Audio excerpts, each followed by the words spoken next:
Some people inherit money. I inherited pressure, and pressure became my teacher. Hi, I'm Arash Ebni Youssef. Some of you know me as Ari. Some of you call me Uncle Ari.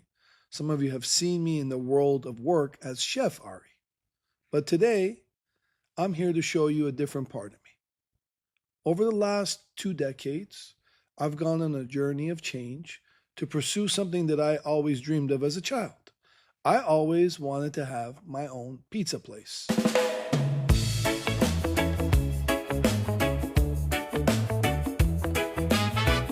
And it took my father's journey of transformation for it to happen for me.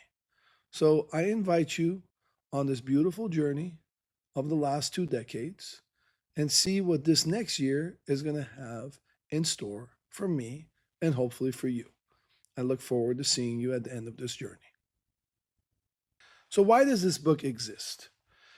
This book is not about me, it's going to be about you. It's about the people in your life who've shaped you. It's about the teachers who've challenged you.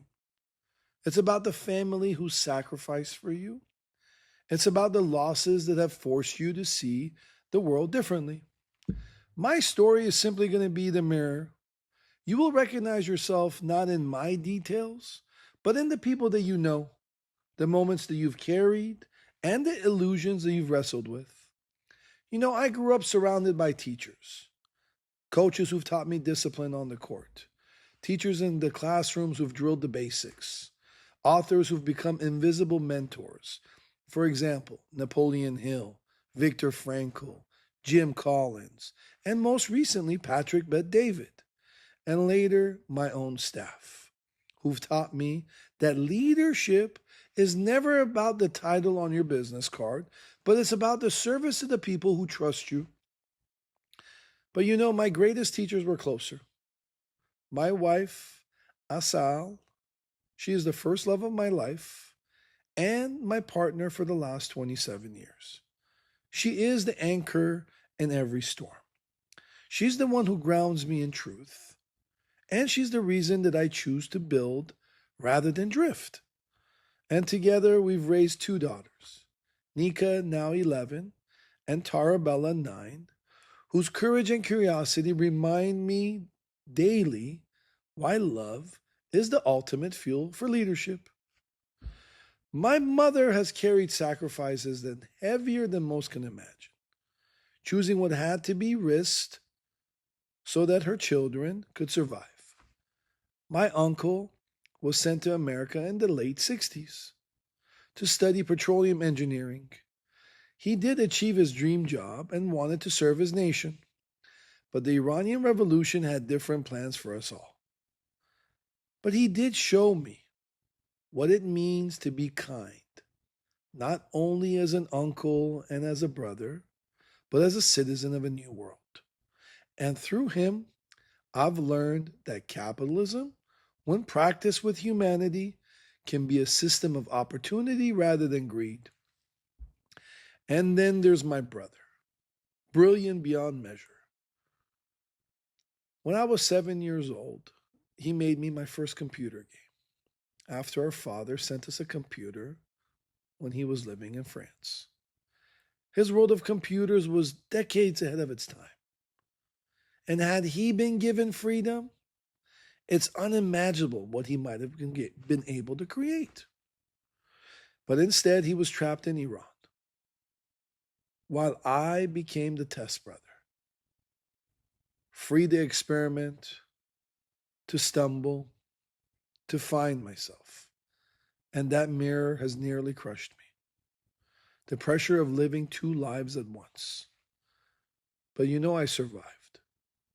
And years later, I stood with him at his first job interview right here in America. His boss was Mr. David Smithson.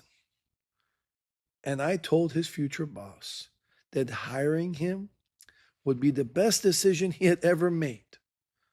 And guess what? I was right. But Mr. Smithson was shocked. Why is a brother standing next to another brother at a job interview?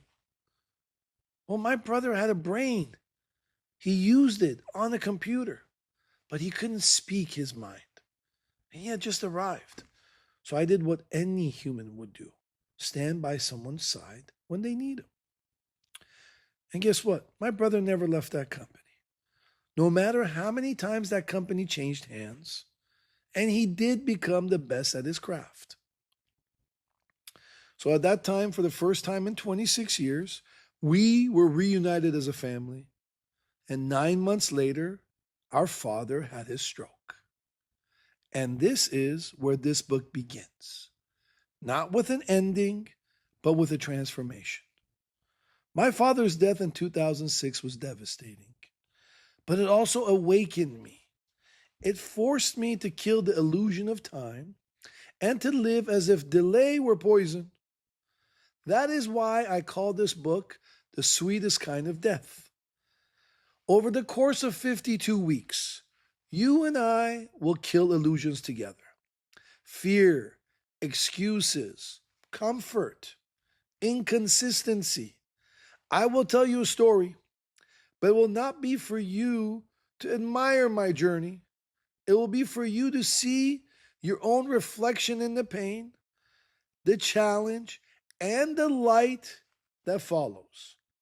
At the end of every week, there will be a kill move, a simple, immediate action for you to take.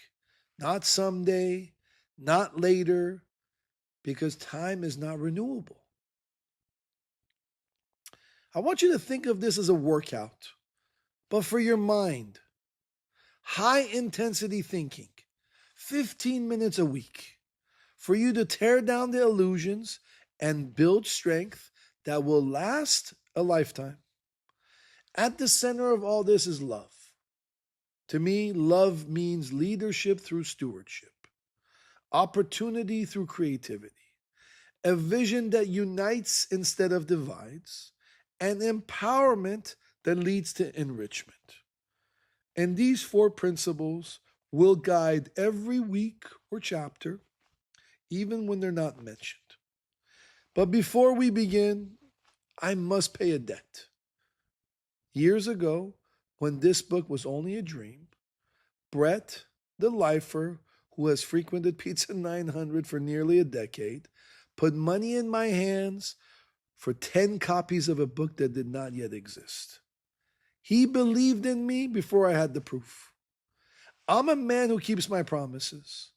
And this book at last is for you, Bello. The Sweetest Kind of Death is not the end of life. It's the end of illusions. And when illusions die, life begins.